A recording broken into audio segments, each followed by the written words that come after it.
Dans la nuit du jeudi 8 au vendredi 9 février, Robert Badinter a rendu son dernier souffle, à l'âge de 95 ans. Depuis 1966, l'ancien ministre de la Justice était marié à Elisabeth Badinter, la mère de ses 3 enfants. Son combat contre la peine de mort, le combat de sa vie, a marqué l'histoire à tout jamais.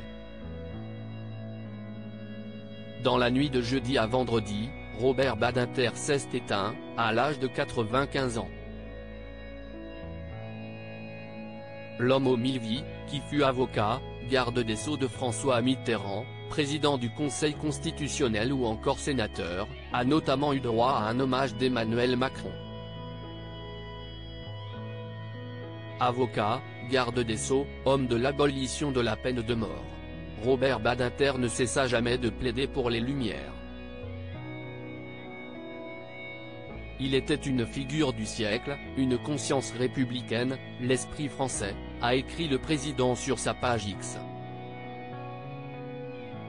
Robert Badinter, qui fut marié de 1957 à 1965 à l'actrice Anne Vernon, avait, en 1966, épousé en secondes noces la femme de sa vie, Elisabeth Badinter, née Bleustein-Blanchet. Si le dicton affirme que derrière chaque grand homme, se cache une femme, Elisabeth Badinter, elle, ne cesse jamais cachée derrière son mari. Femme de lettres et philosophe, spécialiste des questions féministes, Elisabeth Badinter a étudié la philosophie à la Sorbonne, avant d'obtenir l'agrégation.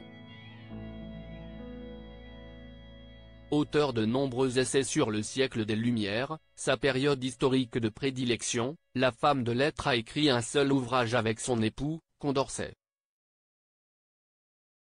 Un intellectuel en politique, paru en 1988. Robert me passe régulièrement la bague au doigt, un couple très soudé dont parlait peu Elisabeth Badinter, qui avait néanmoins déclaré sur France 2, en 2016. Un homme qui est heureux quand il arrive quelque chose de heureux à sa femme, pour moi, c'est un féministe.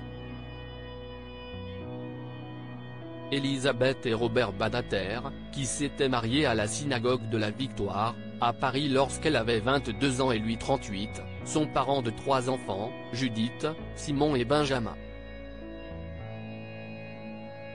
L'amour est comme un bail de 9 ans. C'est pourquoi Robert me passe régulièrement la bague au doigt, avait confié Elisabeth Badinter dans Robert et Elisabeth Badinter, 2 enfants de la République d'Alain Frère-Jean, selon des propos repérés par Le Parisien. Les 2 intellectuels sont restés mariés, jusqu'au dernier souffle de Robert Badinter.